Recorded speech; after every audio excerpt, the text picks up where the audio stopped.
नमस्कार विद्यार्थी मित्रांनो. विपणनाची तत्त्वे प्रिन्सिपल ऑफ मार्केटिंग या सेमिस्टर सेकंडच्या अभ्यासक्रमाला आपण आजपासून सुरुवात करत आहोत. याच्यामध्ये आपल्याला माहिती आहे 4 टॉपिक आहेत. त्यापैकी आपल्या परीक्षेला 3 टॉपिक आहेत आणि त्या 3 टॉपिकच्या अभ्यासामध्ये आपल्याला एकतर वस्तू म्हणजे प्रोडक्ट, त्यानंतर प्राईस आणि प्रमोशन म्हणजे 4 P's आहेत ना, त्याचा अभ्यास आहे पहिल्या 3 युनिटमध्ये. आणि चौथा युनिट आहे ते किरकोळ व्यापार होतं, पण ते आता आपल्याला अभ्यासाला नाही. तर पहिले 4 P'चे आपल्याला अभ्यास म्हणजे प्रॉडक्ट, प्राईस, प्लेस, प्रमोशन. प्लेसला आपण डिस्ट्रीब्युशन चॅनल असं म्हणतो. तर या 4 याचा आपल्याला अभ्यास आहे. त्यापैकी आपण आज प्रॉडक्ट या टॉपिकला सुरुवात करत आहोत. तर याच्यामध्ये आपल्याला काय काय अभ्यास करायचा आहे तो अभ्यासक्रम या ठिकाणी दिलेला आहे. वस्तूच्या संदर्भात ज्या ज्या काही बाबी असतात त्या या ठिकाणी अभ्यासाला घेतलेल्या आपल्याला पाहावयास मिळतात. याच्यामध्ये वस्तूची प्रस्तावना आहे, वस्तूचा अर्थ आणि महत्त्व आहे, वस्तूचं वर्गीकरण म्हणजे वस्तूचे प्रकार आपण म्हटलेले नाही, वस्तूचं वर्गीकरण क्लासिफिकेशन हे आपल्याला अभ्यासाला आहे.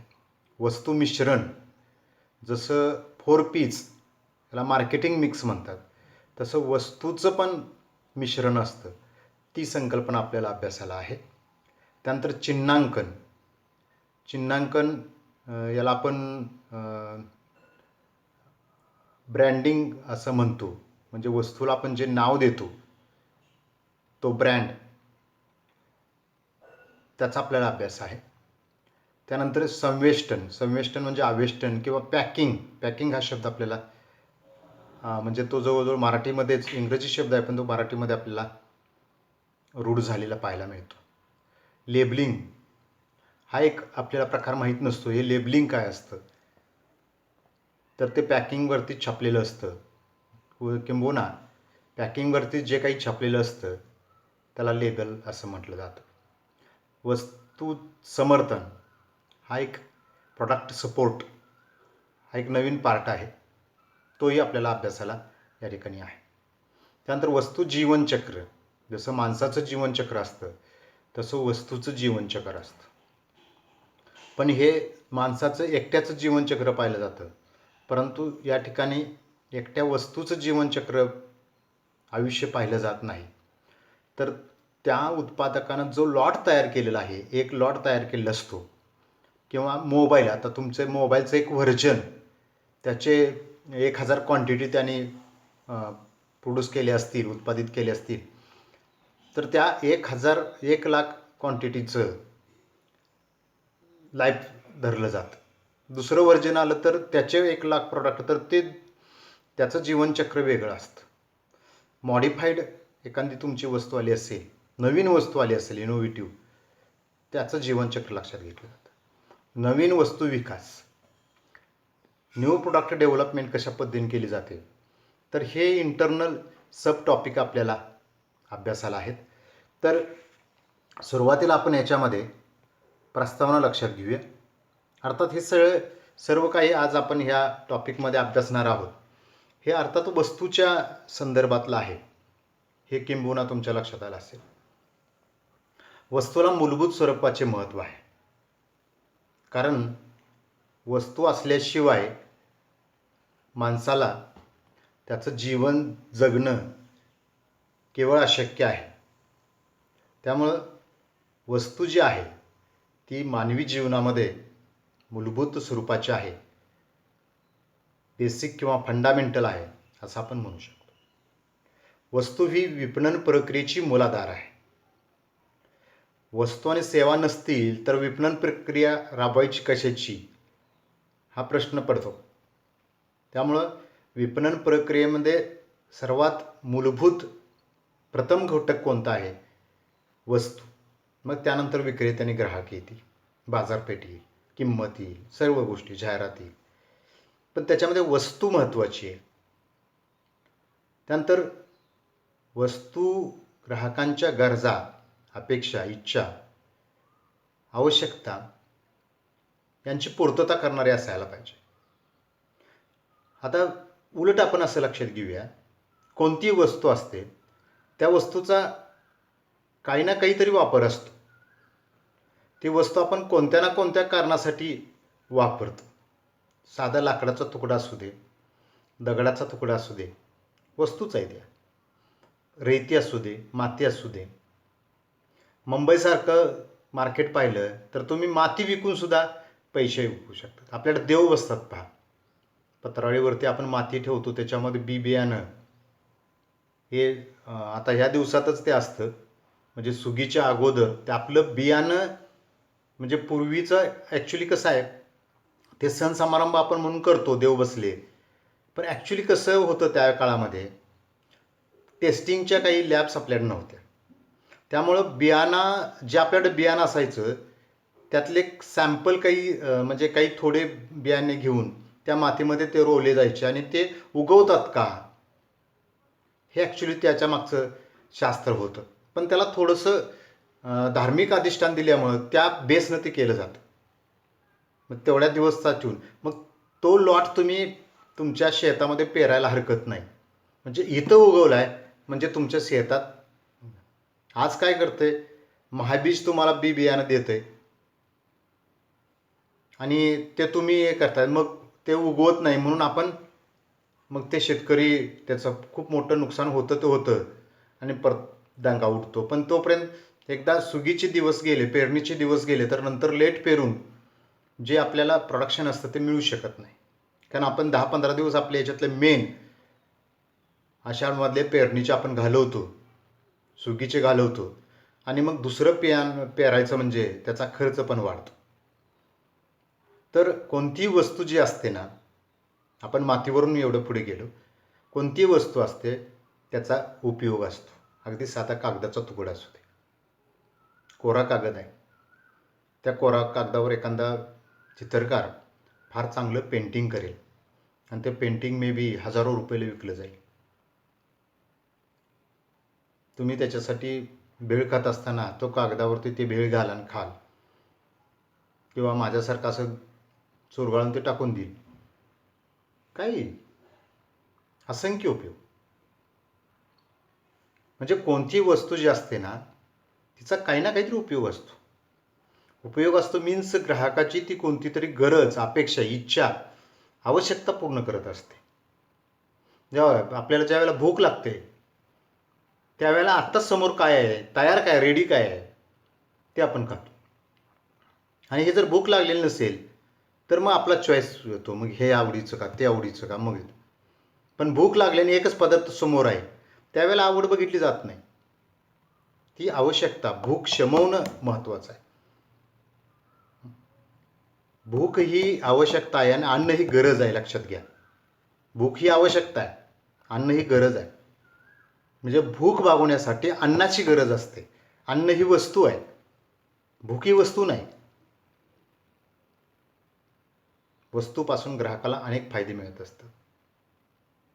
तर ही वस्तू म्हणजे काय, तर शारीरिक, आर्थिक, सामाजिक, मानसिक लाभाची गोळाबेरीज. ह्याच्यामध्ये काय राहिलेलं नाही. तुमची शारीरिक गरज पूर्ण होते, तुमची आर्थिक गरज पूर्ण होते, तुमची सामाजिक गरज पूर्ण होते. म्हणजे गाडी घेतल्यानंतर ही माझ्याकडे गाडी आहे हे तुम्ही जगाला सांगता. सामाजिकता, आमच्याकडे हा फ्रीज आहे, आमच्याकडे हा फॅन आहे, आमच्याकडे हा लॅपटॉप आहे वगैरे, ॲपलचा मोबाईल आहे वगैरे. सामाजिक. मानसिक, एखादी गोष्ट आपल्याला मिळाल्यानंतर जे समाधान होतं, एखादी वस्तू मिळाल्यानंतर जे आपल्याला समाधान होतं, ती मानसिकता. ही वस्तू माझ्याजवळ आहे ही एक मानसिकता आहे. घरामध्ये शोपीस लावले जातात का, तर लोकांना बघितल्यानंतर ते आकर्षक वाटावं, मानसिक समाधान मिळावं, हा त्याच्या पाठीमागचा उपयोग असतो. विपणन करते म्हणजे जे विकणारे असतात, मार्केट करणारे असतात, ग्राहकांच्या गरजांच्या पूर्ततेसाठी वस्तूंचा पुरवठा करत असतात. तुम्ही एखादी वस्तू आणली आणि ती झाकून कोपऱ्यात ठेवली, विपणनाच्या दृष्टीनं झिरो व्हॅल्यू आहे, त्याला शून्य किंमत आहे. तुम्ही ती वापरायला पाहिजे, ज्या कारणासाठी आणायला पाहिजे किंवा त्याचा आस्वाद घ्यायला पाहिजे. तुम्ही एखादा पदार्थ आणला, ब्रेड आणला आणि खाल्लाच नाही आणि तो टाकून द्यावा लागला, विपणनाच्या दृष्टीने हे वाईट आहे. मग त्या उत्पादकानं ब्रेड तयार करण्यासाठी जे काही कष्ट घेतले, तुम्ही त्याच्यासाठी पैसे मोजले, हे सर्व वाया गेले. अर्थात त्याला तुम्ही ब्रेडची किंमत दिली म्हणजे त्याचा भाग झाला, पण त्याचा हेतू सफल झाला का? नाही झाला. त्याचा हेतू काय होता की हा ब्रेड मी तयार करणार आणि कुणाची तरी भूक शमवणार, ती शमली नाही ना. तुम्हाला त्याचं समाधान, मानसिक लाभ मिळाला का? नाही मिळाला. शारीरिक लाभ मिळाला का? नाही मिळाला. त्याद्वारे त्यांना समाधान मिळवून देत असतात. पुढचं वाक्य आहेच. ग्राहक जेव्हा पेन विकत घेतो तेव्हा त्यापासून त्याला लेखन करता येते, चित्र काढता येते, हा उपयोग आहे त्याचा.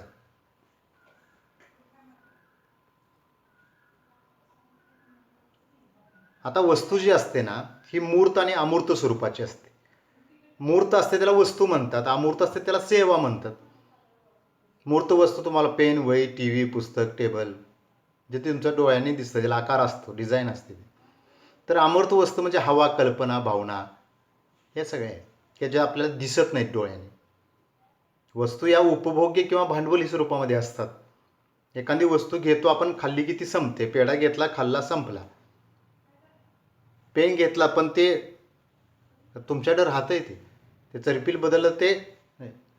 एखादी छोटी मशीन घेतली तुम्ही, ड्रायर घेतला, तर तो राहतो, ती भांडवली वस्तू आहे. वस्तूंना भौतिक अस्तित्व असल्यामुळे त्यांची मालकी प्रस्थापित करता येते. हे माझं आहे, ते माझं आहे, तुम्ही, हा मोबाईल माझा आहे, तुमच्याजवळ तो असतो, तुमच्या ताब्यात असतो, त्याचं बिल असतं तुमच्याकडं. मालकी, कागदोपत्री मालकी आणि फिजिकली ती ताब्यात तुमच्या असणं आणि त्याची मालकी असणं. आपण टाउस्ली क्लार्क आणि क्लार्क यांची व्याख्या बघितली होती. मी जो आत्ताच्या पहिल्या सेमिस्टरला प्रश्न विचारला होता, समाजासाठी राहणीमानाची निर्मिती करणे, त्याचे प्रदान करणे, 50% विद्यार्थी चुकली. प्रत्येकाने टाउस्ली क्लार्क क्लार्क लिहिली. ॲक्च्युली ती माल्कम मॅकनीडची व्याख्या आहे. दोन्ही व्याख्या आपण घेतली होती. 50% विद्यार्थी चुकले. मॅनेजमेंटला चांगली मार्क्स आहेत, पण मार्केटिंगला मार्क कमी आहेत. कारण बुद्धी, लॉजिक वापरले का, त्याची उत्तर डायरेक्ट पुस्तकात नव्हती ना, त्यामुळे ते चुकलं.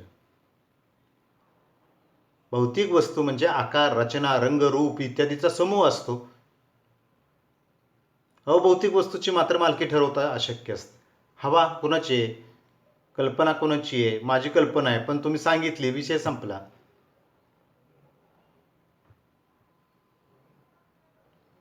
असा समूह जो असतो तो निर्माण करण्यासाठी काही खर्च येतो. म्हणजे वस्तू तयार करण्यासाठी त्या वस्तूला डिझाईन, आकार, रंग, रूप देण्यासाठी घर रंगवायचा आहे, खर्च येणार ना. रंग आणायला पाहिजे, रंगाचे मजूर असतात, ते पेंटर, त्यांना पैसे द्यायला पाहिजे. हा म्हणजे एखादी ज्या वेळेला वस्तू उत्पादक तयार करतो त्यासाठी जो खर्च करतो त्याला प्रोडक्शन कॉस्ट म्हणजे उत्पादन खर्च असं म्हणतात. आणि त्यावर जेवढा उत्पादन खर्च किती आला त्याच्यावरून त्याची किंमत, त्याचं मूल्य ठरवणं सोपं जातं. मूल्य ठरवणं सोपं जातं. म्हणून विद्यार्थी मित्रांनो, हे मी आता सांगतोय ना, हे तुम्हाला खूप सोपं वाटतं. आता मोठे प्रश्न असते तर प्रश्न वेगळा होता, पण आता ह्या ठिकाणी जो प्रश्न आहे ते तुमचे MCQ टाईप आहे. कारण वस्तूबद्दल माहिती लिहिणं हे खूप अवघड आहे. कारण वस्तू लक्षात येते की आपल्याला 2 शब्द आहेत, लिहिले, विषय संपला. वस्तूची वैशिष्ट्ये लिहा, वस्तूचं हे लिहा, वस्तू ते लिहा, फार अवघड आहे. समजायला सोपं आहे खूप, तुम्हाला वस्तू माहीत आहेत, ते बाकी सगळं माहीत आहे, पण ज्यावेळेला लिहायला घेतो आपण त्यावेळेला त्याचं लिहायला येतं, त्याला ज्यावेळेला काय सांगायचं असतं त्यावेळेला सांगायला येत नाही.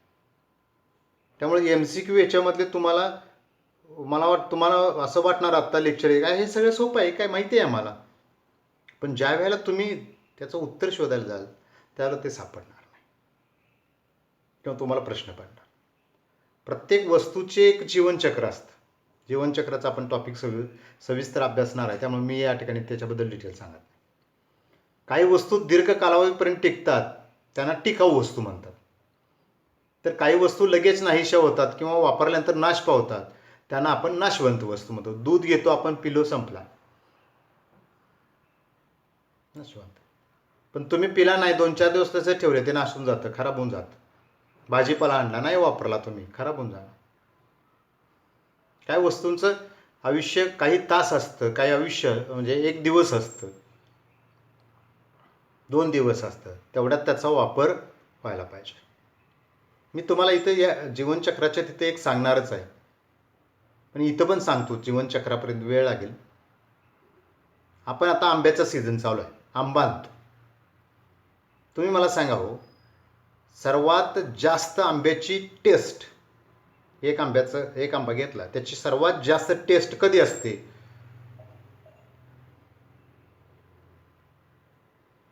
ज्या वेळेला तो परफेक्ट परिपक्व होतो. पाडाचा आंबा आणला, एकच दिवस असतो की त्या दिवशी तो आंबा जर खाल्ला तर आदल्या दिवशीची टेस्ट तुम्हाला मिळणार नाही, आणि दुसऱ्या दिवशी तर त्याची नासण्याची प्रक्रिया चालू झाली असते. म्हणजे एकच दिवस असा आहे की त्या दिवशी जर आंबा खाल्ला गेला तर त्याची पक्वता ही जास्त असते. त्याच्या आदल्या दिवशी तुम्हाला आंबट लागेल थोडासा, त्याच्या दुसऱ्या दिवशी त्याची नासण्याची प्रक्रिया चालू होईल. परफेक्ट उदाहरण. जीवनचक्राच्या वेळेला मी आणखी हे उदाहरण तुम्हाला एक्सटेंड करून तपशीलवार सांगणार आहे. वस्तूमधील उपयुक्तता कमी झाल्यानंतर त्या वस्तूमध्ये बदल करणं अपेक्षित असतं. आता आपण म्हणतो जुनी वस्तू झाली, तर त्याच्यात मॉडिफिकेशन करणं, म्हणून आपल्याला न्यू प्रोडक्ट डेव्हलपमेंट, नवीन वस्तूंचा विकास कसा होतो ह्याचा अभ्यास खूप महत्त्वाचा आहे. म्हणून मगाशी मी म्हणलं ना, हे सगळं सोपं वाटतंय, पण ह्याच्या खोलात जाल त्यावेळेला ते खूप कठीण आहे, अवघड आहे. काही वस्तूंना प्रासंगिक महत्त्व असतं, अशा वस्तूंना त्या प्रसंगी त्वरित उपलब्ध असावे लागतं. उदाहरणार्थ सत्कार करताना पुष्पगुच्छ, लग्नामध्ये नवरा नवरीला हार घातले जातात, त्या हार त्या वेळेला महत्त्व आहे. त्याच्या अगोदर त्याला काही किंमत नसते, नंतर तर अजिबातच नसते. त्या वेळेला ते उपलब्ध असणार आहे, म्हणजे प्रसंग त्या वेळेला, त्या घटनेला, त्या कार्यक्रमाला, त्या प्रसंगाला ते उपलब्ध असायला पाहिजे. त्याच्या अगोदर उपलब्ध, तुम्हाला भूक लागली आज, आत्ता तुमच्यासमोर उपलब्ध काय, 1 तासाभराने भूक संपल्यानंतर तुमच्यापुढं पंचपक्वान्नाचं ताट ठेवलं तर त्याचा उपयोग नाही. संध्याकाळी बघू म्हणून, आणि सकाळी 8 वाजता हे जेव पंचपक्वान्न आहे, नाही, सकाळी 8चं नाश्त्याचं टायमिंग असतं. त्यातलं काही पदार्थ तुम्ही नाश्ता म्हणून समजून खाल, पण पूर्ण जेवण दुपारी ज्या वेळेला 12 वाजता जेवता, 1 वाजता जेवता किंवा त्याच्या अगोदर जेवत असेल, तेवढं जेवण नाही ना सकाळी जात. त्या प्रसंगाला महत्त्व आहे. आपण थोडेसे त्याच्या अर्थ आणि व्याख्या याच्याकडे जाऊया. ज्या कारणासाठी वस्तूची निर्मिती केली आहे, काहीतरी कारण असतं. हे कारण कोण ठरवतं, हा हेतू कोण ठरवतो, तर तो उत्पादक ठरवतो. किती वस्तूंचं उत्पादन करायचं, त्याची क्वालिटी काय ठेवायची, त्याचा आकार काय ठरवायचा, त्याचा रंग काय ठरवायचा, त्याची डिझाईन काय ठरवायची, त्याचं नाव काय ठरवायचं, एव्हरीथिंग, प्रत्येक गोष्ट उत्पादक ठरवत असतो. पण उत्पादक काही त्याची मनमानी करत नाही. तो ग्राहकाचं काहीतरी प्रेडिक्शन घेतो, त्याचा अंदाज घेतो, त्याला कोणते रंग आवडेल, कोणता आकार आवडेल, कोणती डिझाईन आवडेल, कोणती साईज आवडेल, किती वजनाचे आवडेल, किती आकाराचे आवडेल, मग त्याच्या किती दिवस ते टिकेल असं त्या वस्तूचं डिझाईन तयार करायचं. किमतीचं कमी जास्त होईल हो, पण बाकीची, एकदा एखादी वस्तू तयार झाली की त्याला बदलता येत नाही ना. एक फ्रीज तयार केला, बदलता येतो का? नाही. ते वापरून ज्या वेळेला त्याचं लाईफ संपेल, एकदा ते तयार झालं, एक भाजी तयार झाली आणि त्याच्यात थोडीशी मीठ कमी पडलं, आपण वरून घेतो, पण दुर्दैवानं मीठ जास्त झालं तर ते खारटतं. मग दुसरी भाजी ते मटेरियल वापरून करता येत नाही ना, दुसरं मटेरियल वापरावं लागतं. मग ते दुसरं झालं ना, पहिलं नाही ना. म्हणून ज्या कारणासाठी, ज्या हेतूसाठी, ज्या उद्देशासाठी, आता तुम्ही म्हणाल की उत्पादक पैसे मिळवण्यासाठी, आपण पैसे मिळवाय त्याला काहीतरी करायला पाहिजे ना. मग ज्या कारणासाठी ती वस्तूंची निर्मिती करतो, त्या संबंधित कार्यासाठी ती वस्तू पूर्णतः उपयोगी पडली पाहिजे. अर्धी वगैरे असं नाही, 50%, 24%, 20%, 70% असं नाही, 100% उपयोगी पडली पाहिजे. त्या वस्तूने ते कार्यक्षमतेने आणि अनेक अधिक गुणवत्तेने पार पाडले पाहिजे. हे तुम्ही विशेषतः लक्षात घ्या. आता हे तुमच्या वाचण्यावरून तुम्ही वाचलं हे तर तुम्हाला स्पष्टपणे लक्षात येईल, पण याच्यामध्ये तुम्ही उत्पादक लक्षात घ्यायला पाहिजे, याच्यामध्ये तुम्ही ग्राहक लक्षात घ्यायला पाहिजे, याच्यामध्ये त्या वस्तूमधले समाविष्ट घटक लक्षात घ्यायला पाहिजे, त्या वस्तूची कॅपॅसिटी लक्षात घेतली पाहिजे, त्या वस्तूचं प्रत्येक गोष्ट तुम्हाला लक्षात घ्यायला पाहिजे. आपण टू व्हीलर घेतो, 2 टू व्हीलर आहेत, एकाच वेळेला खरेदी केल्या.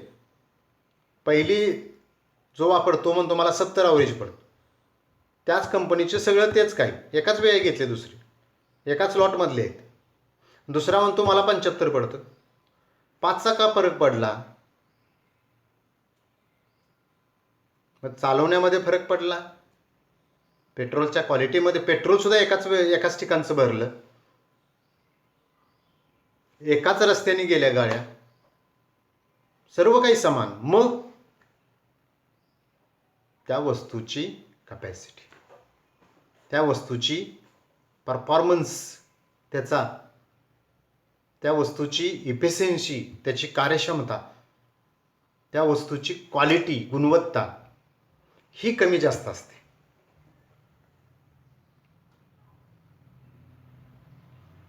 मग आता आपण इथं ठरवलं की 70 ॲव्हरेज पडणारी गाडी आम्हाला तयार करायची.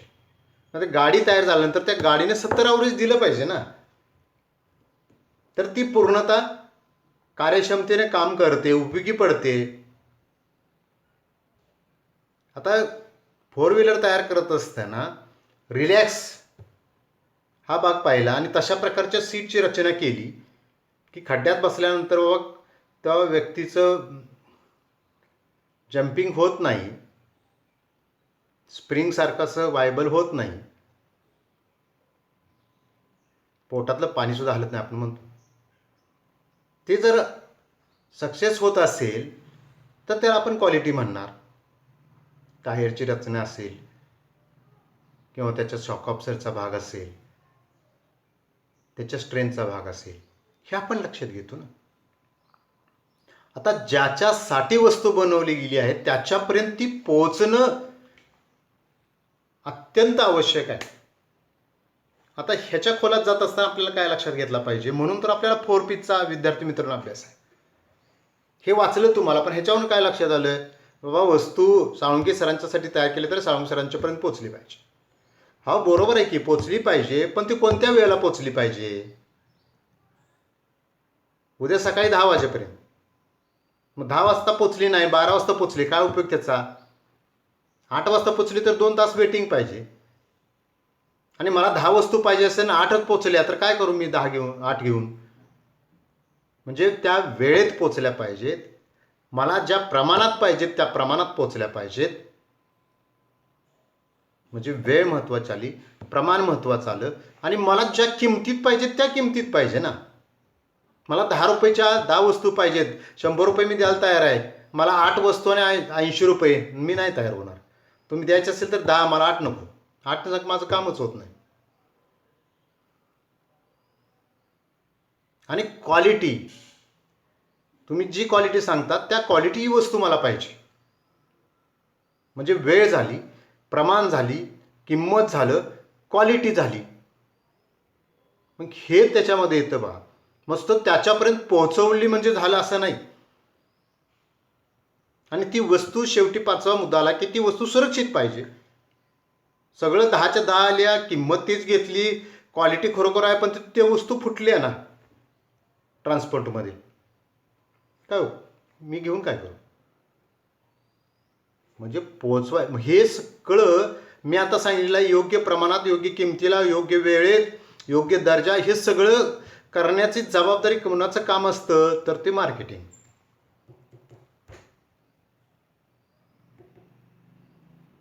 आणि हे सगळं आल्यानंतर मग आता तिसरं वाक्य खूप महत्त्वाचं आहे की संबंधित वस्तू का वापरली पाहिजे, ते वस्तू वापरण्याचे फायदे कोणते आहेत ते समजले पाहिजे. बऱ्याच आता तुम्हीच मला सांगा, तुमच्याकडे मोबाईल आहे, त्या मोबाईलचे जे फंक्शन्स आहेत एवढेच काही सगळे दिलेले असतात, माहीत आहेत का तुम्हाला? मला तर अजिबात माहीत. तुम्हाला सगळ्यांना जर ते माहिती असेल तर वेल अँड गुड आहे. पण आपण मोबाईलचा वापर कोणत्या कोणत्या, तर त्याचे ज्यावेळेला आम्ही त्याला 35,000 देतो, ज्यावेळेला 15,000 देतो, 10,000 देतो, त्यावेळेला त्याच्या 8 पट तुम्हाला जास्त त्याने मिळवून दिलं का?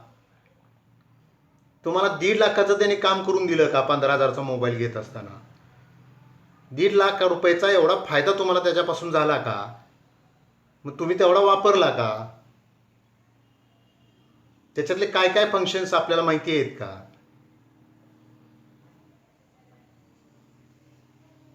मोबाईल घेतला आणि गाणी ऐकायसाठी आपण जर त्याचा वापर करत असेल तर किती मूर्खपणा आहे सांगा. 300-400 रुपयाचं रेडिओचं खोकं घेऊन त्याच्यातनं गाणी तुम्ही पाहिजे ते ऐकू शकताय. त्याच्यासाठी 15,000 आणि 35,000 मोबाईल घेण्याची काय गरज आहे?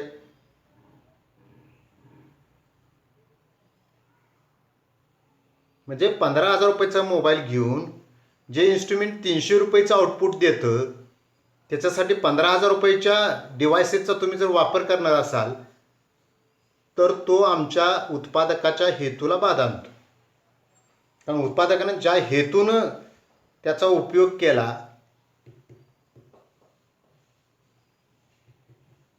म्हणजे 1 लाखाची गाडी घ्यायची आणि त्याच्यावर बिंडा बांधून न्यायचा, म्हणजे त्या गाडीची लायकीच गेली ना.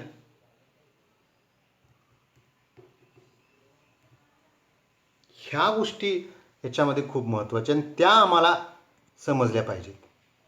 त्या आम्हाला समजतात का? ही गोष्ट खूप याच्यामध्ये महत्त्वाची आहे. आता एक 2-3 व्याख्या आहेत, आपण नाही, व्याख्येच्या अगोदर अजून गोष्टी आहेत. वस्तूला एक आकर्षक आणि समर्पक नाव दिले पाहिजे. तर ते चिन्हांकनामध्ये आपण लक्षात घेणार आहोत डिटेलमध्ये. ते नाव वस्तूशी संबंधित असावे. म्हणजे नाव घेतल्यानंतर वस्तू काय असेल याचं प्रिडिक्शन ग्राहकाला करता आलं पाहिजे. मी आता कोलगेट म्हटल्यानंतर पटकन तुम्हाला लक्षात, मी पार्ले म्हटल्यानंतर लक्षात येतं, मी हिरो होंडा म्हटल्यानंतर लक्षात येतं. हिरो होंडा नंतर म्हटलं म्हणजे मला फ्रीज डोक्यात येतो का? नाही येत. लक्षात आहे का? म्हणून ते संबंधित असायला पाहिजे. ग्राहकाला ते लक्षात ठेवण्यात आणि वापरण्यास सुलभ असायला पाहिजे. असं काही जमिनी ठेवा ते कोणाला म्हणताच येत नाही. आता पार्ले बघा, किती पण अशिक्षित बाई असू दे, कोणी असू दे, आणि पार्लेचे बिस्किटच्या बाबतीमध्ये बघा, श्रीमंतातला श्रीमंत माणूस आणि गरीबातला गरीब असू दे, पार्ले बिस्किट खाणं कोण कमीपणात समजत नाही. लक्षाधीश माणसाला सुद्धा पार्ले बिस्किट खाताना बघितलं तर तुम्ही त्याला अरे एक तर गरिबांचं बिस्किट असं नाही म्हणणार. त्याला तेवढं स्टेटस आहे आणि किती वर्षापासून आहे. आणि निरमा म्हणजे ते निरमा पुढ्यावरती ती मुलगी दिली जाते. आता त्या 80 वर्षाच्या आजी आहेत. मग किती वर्ष झालं ती जाहिरात आहे, तीच जाहिरात आहे, तोच निरमा आहे, 70 वर्ष टिकून आहे. वस्तू स्वीकार्य असली पाहिजे, स्वीकारली पाहिजे ग्राहकाने. तसेच त्यापासून उत्पादकाला उत्पन्न मिळवता आले पाहिजे. 4 पैसे बिचाराला त्या मिळायला पाहिजेत. त्यानं ते अगदी गुंतवलेलं असतं. विकल्यानंतर तुम्ही पैसे त्याला दिल्यानंतर त्याने जे गुंतवलेले पैसे त्यातून त्याला मिळतात आणि त्याच्यावर थोडंसं त्याला फायदा मिळतो. 2-3 व्याख्या आहेत आपण. वस्तू म्हणजे असे काहीतरी की ज्याचा बाजारपेठेत गरजा आणि आवश्यकतांचे समाधान करण्यासाठी वापर, उपयोग, उपभोग किंवा धारण केली जाऊ शकते. चष्मा घालतो आपण ना, धारण केला. घड्याळ आपण धारण केलं. उपभोग म्हणजे खाल्लं आणि ते संपलं.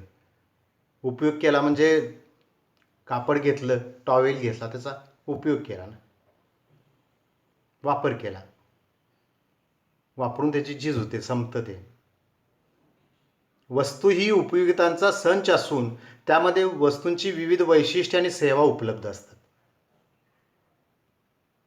आणखी एक व्याख्या आहे, वस्तू म्हणजे असे काहीतरी की ज्याकडे बाजारपेठेचे लक्ष जाते आणि ती धारण करता येते किंवा जिचा वापर किंवा उपभोग घेऊन आवश्यकता किंवा गरज यांचे समाधान होऊ शकते.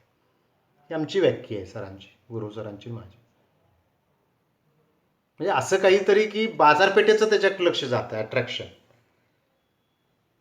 ती तुम्हाला धारण करता येते, वापरता येते, त्याचा उपभोग करता येतो, उपयोग करता येतो आणि त्याच्यापासून तुमचा आवश्यकता आणि तुमच्या गरजा याचं समाधान करता येतं.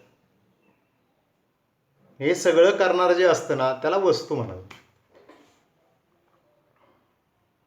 विद्यार्थी मित्रांनो, हा अर्थ आणि व्याख्या आपण या ठिकाणी लक्षात घेतली. तुम्ही आजचं माझं लेक्चर पहिलं मार्केटिंगचं शांतपणे ऐकून घेतलं. त्याच्या नोट्स तुम्ही काढल्या असतील. ह्या लेक्चर तुम्ही मनापासून ऐकलं याबद्दल मी तुमचे या ठिकाणी धन्यवाद व्यक्त करतो.